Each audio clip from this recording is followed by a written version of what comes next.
Hello, everyone. Welcome to our webinar, How to Money. My name is Kaylee Peterson, and I work for New Student Programs at the university. Before we get started, I just wanted to let everybody know that we will not be taking questions throughout the webinar. However, the contact information for both offices presenting, that will be provided throughout the presentation, so feel free to note that down and get a hold of those offices during business hours. Other than that, also wanted to let you know that this webinar will be recorded and posted to our website, which is newstudent.missouri.edu, so that you can access it after this recording. So with that being said, I'm going to hand it over to Emily to get us started on our lovely information here. Wonderful. Thanks, Kaylee. All right, we're going to jump right into it here.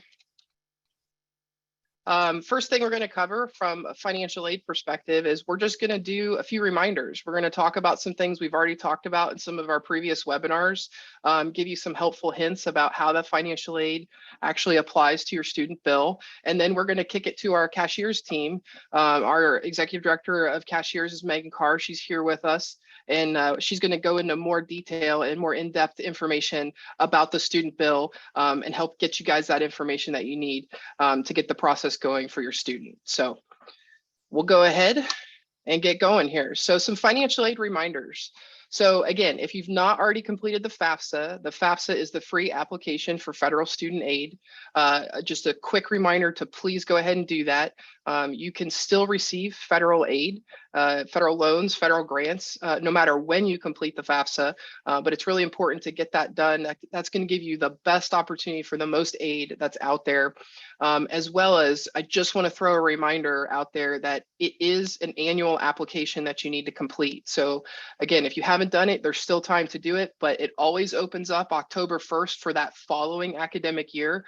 So please just don't forget about the FAFSA. It's really important to get that done to give yourself the best opportunity for the most amount of financial aid.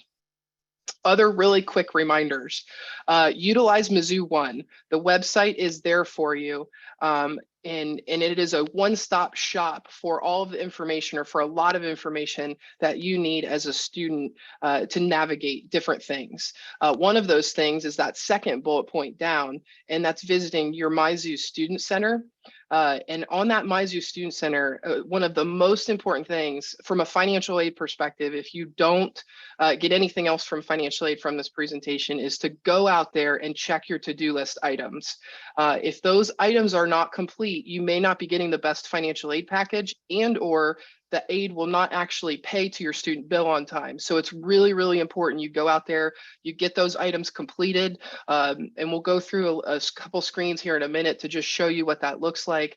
But please, please, please go out and check that if you haven't already. And if you have questions, of course, we're here to help you with those questions. Granting others access to your information. It's really important that if a parent, a friend, or a guardian, someone else other than the student wants to talk to our offices about more detailed information on the financial aid screen, you really need to give us permission to do that. That's a federal law. It's FERPA that's coming into play there. And so, we want to help you guys out as much as we can, help everyone that calls us as much as we can, but we do have to follow those rules. So if you want us to be able to speak with someone else other than the student, you need to make sure that you go in and fill out the different permissions. And also, we're here. So Kaylee mentioned that our office hours would be here, and our office contact information. That last bullet point there is, if you have any other questions about your financial aid package or need help getting those to-do items, please do not hesitate to reach out to us. We're starting to see a lot of phone traffic, and so phone wait times are a little bit longer right now. So, but that email address is workable 24/7. So please just go ahead and reach out to us, and we'll get back to you as soon as we possibly can. Whoops, really quick. The to-do list, I mentioned that on the last slide. This is what it looks like. The left-hand slide, or the left-hand screenshot there, is what it looks like in your student center, and you have that notifications tab. And then when you actually click on that, your to-do list items are there. And just a quick reminder, there are links there on those outstanding items that you can actually click through, and we're giving you oftentimes a link to the form or a link to the instructions on how to complete that to-do item. So we really do try to lead you through that process. But again, if you have questions, don't wait. I guess the biggest thing I can say is, if you don't want to delay to your financial aid paying your bill, please contact us as soon as possible to help us get those to-do list items done for you on your account. We talked a little bit about granting others access to your information. This is actually what those two items look like on your Mizzou One. So if you go to Mizzou One and you put in the AAA permission or the Mizzou for parent spouse, these are the two icons that'll come up. You can click through them and that'll help you get to granting access to your information to other individuals. Okay, we've done a couple other webinars, so there's a lot of information out there on our YouTube page of cost of attendance, how to read your aid offer letters, information about scholarships, and also we did a really in-depth webinar about loans. But I threw this slide in here just to remind you, at this point in time, most of our scholarships have already been awarded. Very, very few scholarships remain or grants remain. So it's really at this point, if you're still looking to figure out how to bridge that gap and pay that bill, the most common loan options are listed here for you for your reference. And just keep in mind that accepting the loan is the first step. There are still two other additional steps. If you're doing those federal direct loans for the student or that federal Parent Plus loan, you also need to complete that master promissory note or the entrance loans, and the entrance loan counseling. And I put the two links on there. Remember, this presentation is being recorded and you will have access to go back and reference these links. But these links are really important. These are federal websites that you need to go out and complete these tasks in order to make sure that that aid pays on time. So don't delay. If you are accepting a loan, please make sure you go in and complete those two things, because that's really, really important for us to get your aid processed in time and get that money applied to your account early and correctly. The next thing is I just wanted to throw out a reminder. We're getting a lot of questions right now about private scholarships and how the checks are processed and where to send them to. So right now, always, we want you to mail the checks to the financial aid office. So the student financial aid, 11 Jesse Hall, Columbia, Missouri, the address is there. It's also posted on our website as well. And the one thing that we always try to encourage students to have the provider do, or if the check goes right to you and you're notifying us about it, is please, please, please try to include your student ID or information about you on that check, because that is really important for us to avoid delays in processing that check as quickly as possible to your account. Just remember, as we get closer to the term, more and more stuff is coming in, more and more checks are coming in, and we are genuinely trying to process things as quickly as possible, but it does take time and it does take resources. So we're doing that, but just please, if you can have that student ID attached to it, that really helps us get that check on there a lot quicker. Okay, so just real quick, an overview of kind of how the general process works, and then I'm going to kick it to Megan for more details. Is so how and when does your financial aid pay to your student bill? Well, July 15th, yeah, that's tomorrow, that initial fall term bill is actually generated, and that's going to start to be sent to you. Okay, and what you're going to see on there is obviously the charges that you're being charged based upon your current enrollment, but then also there's a section that has anticipated financial aid. And so that anticipated financial aid is encompassed with grants, scholarships, and loans that you've accepted at this point. If you haven't accepted the loan or haven't been approved for that loan, it's not going to show yet in that anticipated financial aid, but it will be there. And so again, that's why it's really important to get your to-do list items. Again, I'm going to emphasize that as many times as I can, because that anticipated financial aid could change if your aid eligibility changes.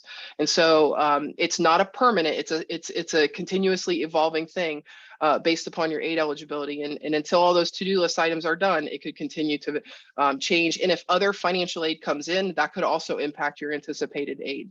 So just wanted to call that out. And again, Megan's going to talk in more detail about that. Also, once that, so the way it works, the basic concept of the way it works is your financial aid, you're able to see on your student center what your financial aid is that we've offered for the fall and spring terms. And then what happens is the financial aid office then sends that money or disperses that money to the cashier's office to help pay your student bill. And so that will happen. We're not able to do that now. That's why the anticipated aid is there. But what will happen 10 days before the term starts, around August 15th, is we will actually go ahead and send or disperse that money to Megan and her team, and then they will start to apply it to the bill, and then they will begin their process of seeing what balance remains, or if your financial aid exceeds your bill, what you owe to the institution, then that will create a credit balance and eventually go into a refund process with Megan.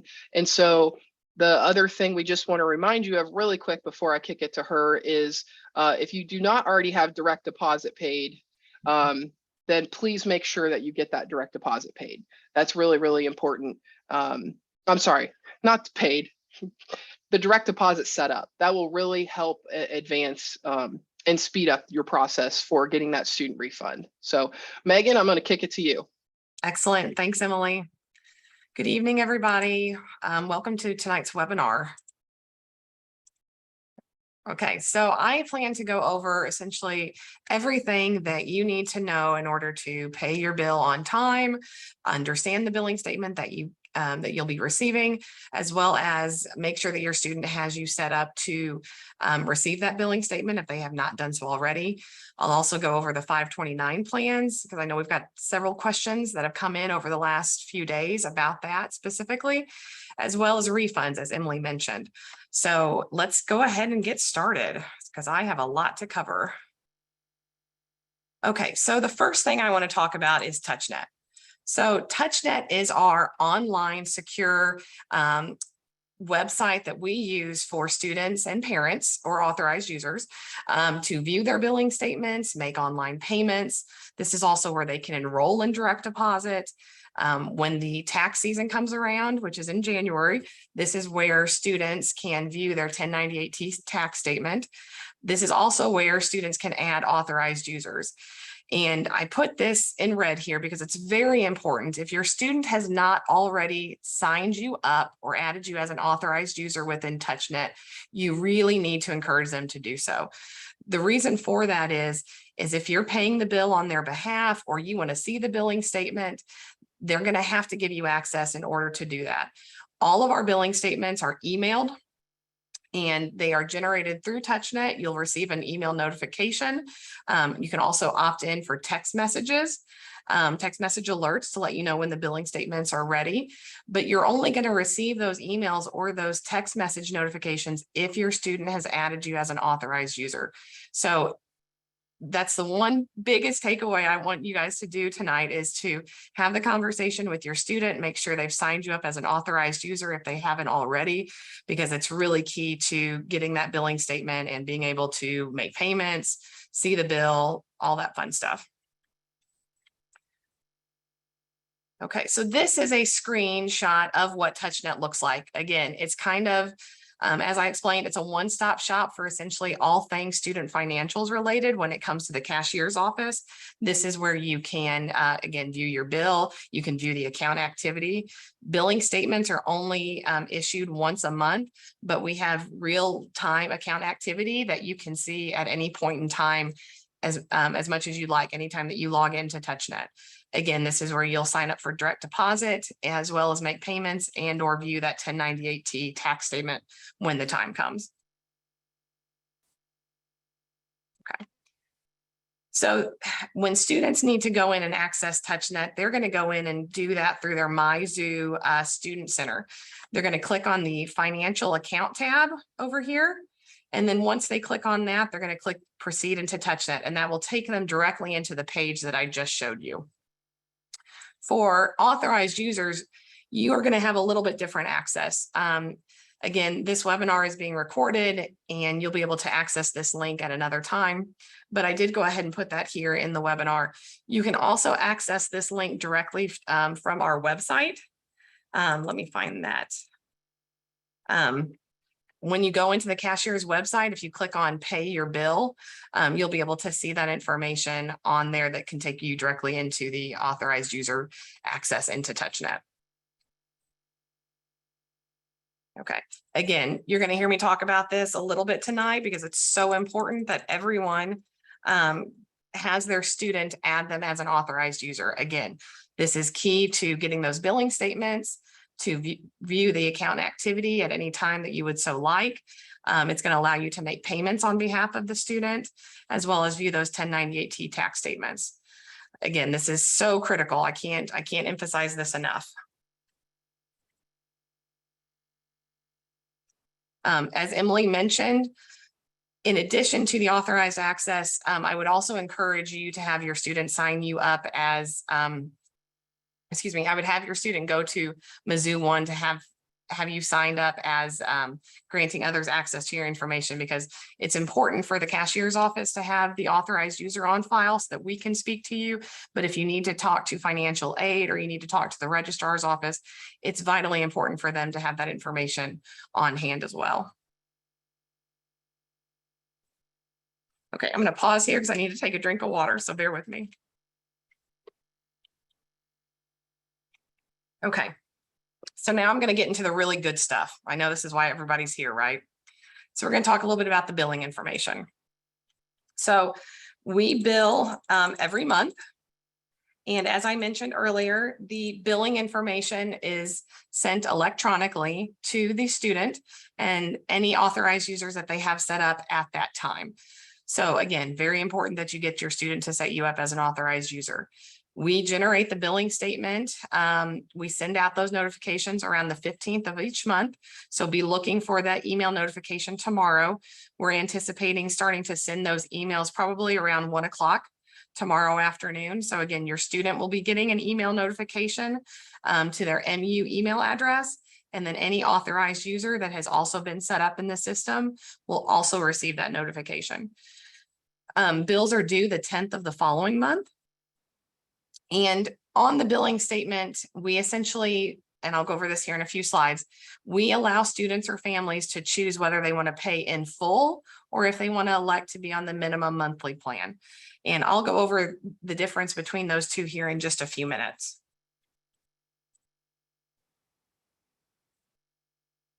Okay, actually, it's my next slide.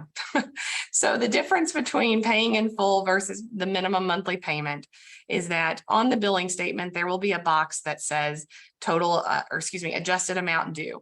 As long as you pay that full amount by the due date, you will not be assessed any additional finance charges.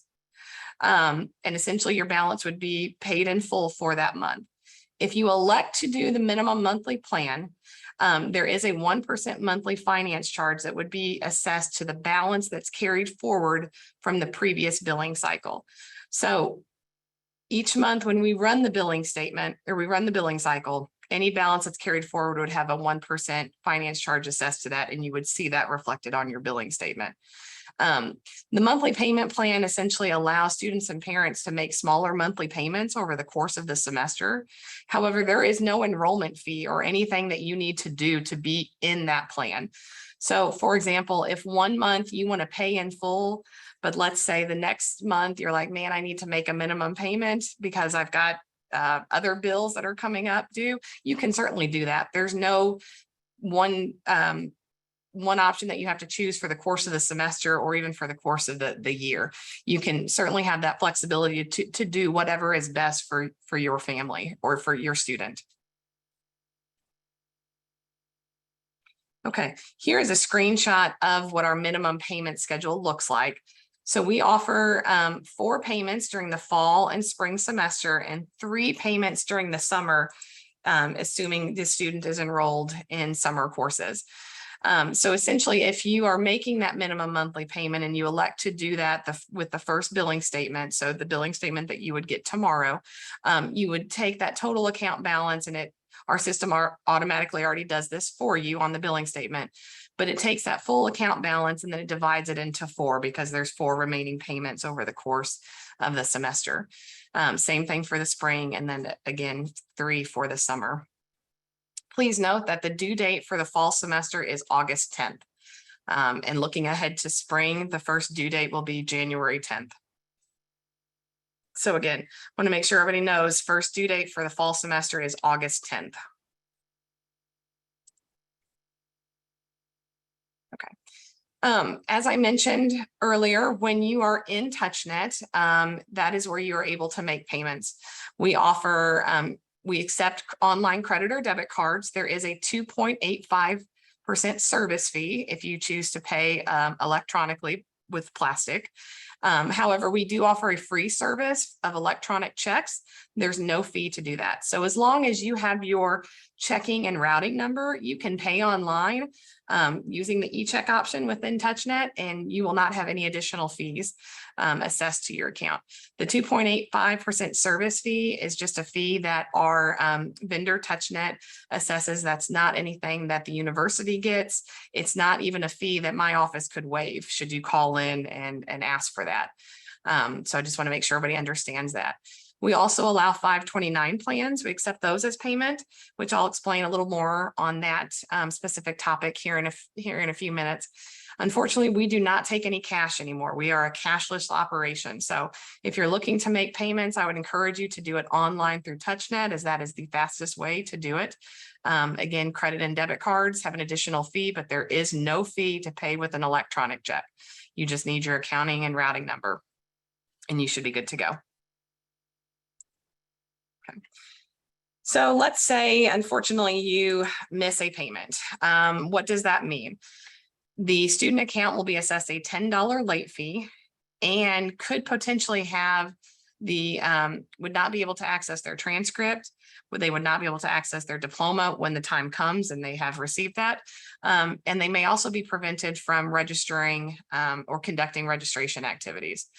So we have a process that each month when we run the billing statements that lets us know which accounts are delinquent, which accounts are current. Any account that is delinquent will essentially have an additional hold on their account, which is what we call a negative service indicator, and essentially would stop them from getting a transcript, a diploma, and potentially not being able to register for classes, whether in the current term or during future terms. So again, I highly encourage you to be aware, make sure your students aware of the due dates, because we want to make sure and get those payments in by that due date to avoid any delinquency or additional holds. Okay, now I'm going to spend some time going over the billing statement, essentially kind of line by line or section by section. So as you can see here, this is a copy of the billing statement. This is a billing statement from our test environment. It is not true numbers per se for this fall term, so please don't pay attention to that. But I just mostly wanted to show you what the billing statement looks like so that you're familiar with that when you receive it. Our billing statement has 6 different sections broken out. We have a statement summary, the academic related activity section, room and board if your student is living on campus and has a meal plan. We also have a payments and credits section, an anticipated aid section, which Emily mentioned earlier, and we also have a messages section. The statement summary section essentially is, a summary as it states. It shows the student ID number, the adjusted amount due, which is essentially the total amount due for that billing statement, as well as the minimum payment amount and the due date. So again, if this is one of the most important, the whole billing statement is important, don't get me wrong, but this is probably what I like to tell students or parents to focus on the most, so that you know exactly how much is due, what the minimum is that you need to pay if you choose to just make the minimum payment, as well as the due date. The next section of the billing statement is the statement detail section, and then we break that out into academic related activity as well as room and board. The academic related activity will show you any classes, any tuition and fees, whether it's course fees and or mandatory fees that are essentially tied to the student's enrollment for that specific semester. We do net all of our charges. So if your student is enrolled in 15 credit hours, you're not going to see 15 different lines of tuition and course fees. You're going to see the net of each of those amounts listed. And then obviously the mandatory fees as well. We also have the room and board section, as I mentioned, that's specific to anyone that's living on campus or has a meal plan. So if your student is not living on campus or does not have a meal plan, you more than likely would not see that section on your billing statement. One thing I want to note while we're looking at this screen, is that if you choose to participate in the minimum monthly payment plan and you carry a balance forward each semester, you're going to see that listed in the balance from last statement, that top line above the account related activity.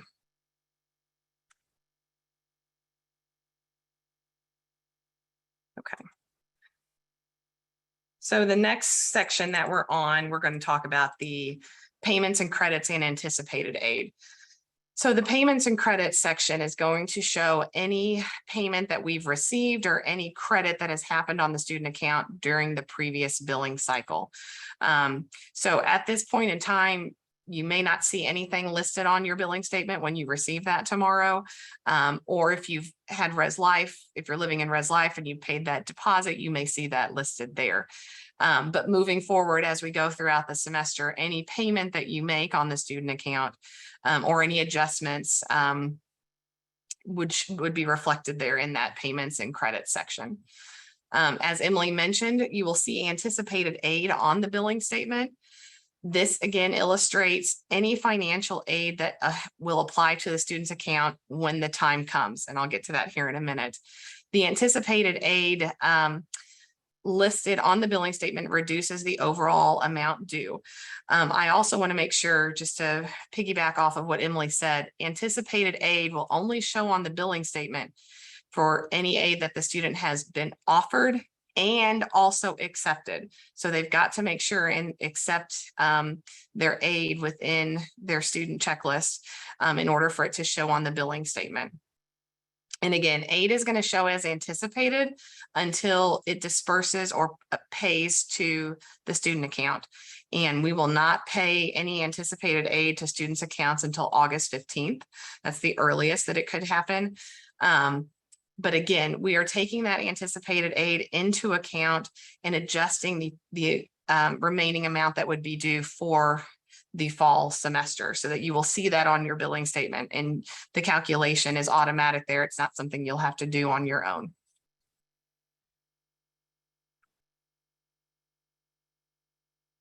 Okay.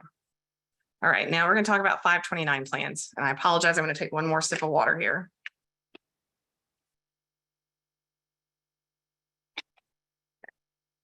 For those of you that are going to be using a 529 plan, the 529 college savings plan, it really depends on which vendor that you're using, which savings plan that you use.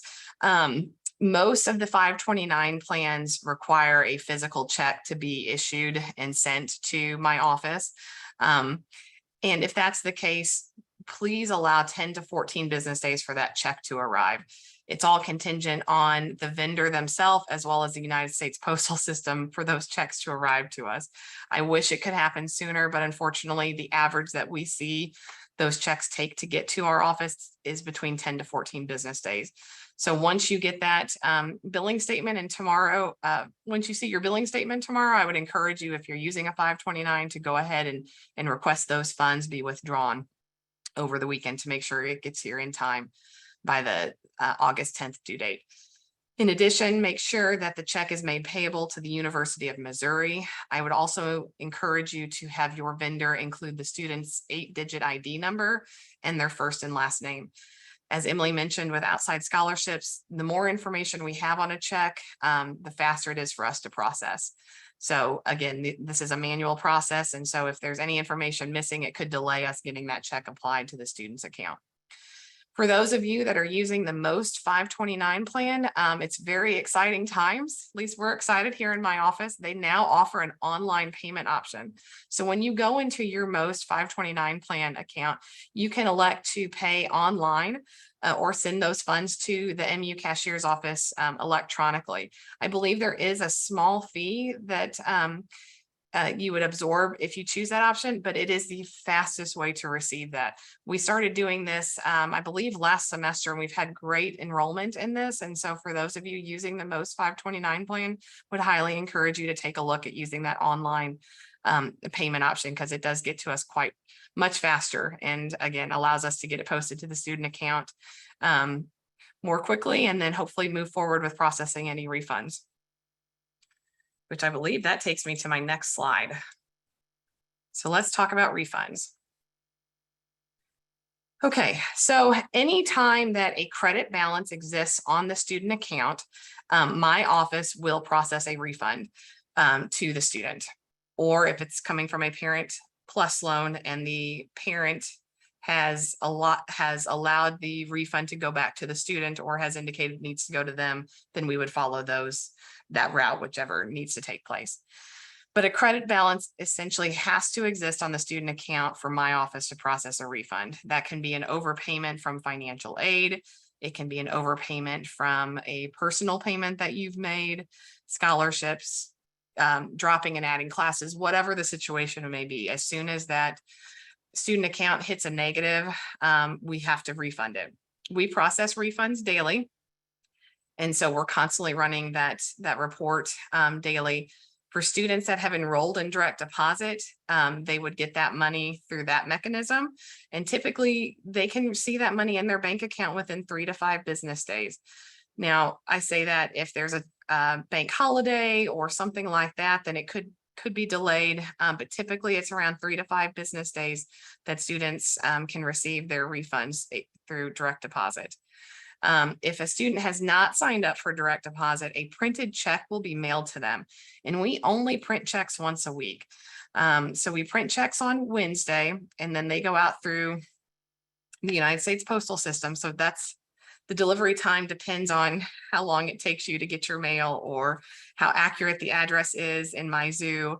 Again, any federal holidays in there that the postal system's not delivering can impact how and when those checks arrive. So I would highly encourage you to have your students sign up for direct deposit.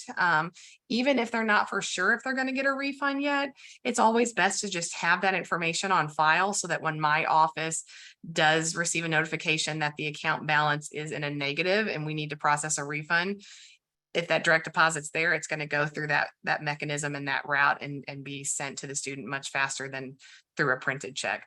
But please don't worry, if there's no direct deposit on file, we will issue a refund check. And it's all contingent on the address listed in Mizzou. So again, make sure that the student is keeping their addresses updated in Mizzou at all times. But in case they're in case you're scared that they'll forget to update their address, I would encourage them to enroll in direct deposit. Again, it's just the fastest way to receive a refund. Okay. So that brings me to the end of my presentation. Again, some takeaways and next steps that I would encourage each of you to do or get with your student to do is to make sure that you are signed up as an authorized user. Again, I can't encourage this enough. This is going to be your saving grace when it comes to viewing that billing statement, making online payments, as well as just viewing the account activity and just hopefully keeping your student in good financial standing. If you can see what's going on, that's hopefully one less thing you can take off of them if you're helping them with their finances. But again, it's just something critical that I would encourage everyone to do.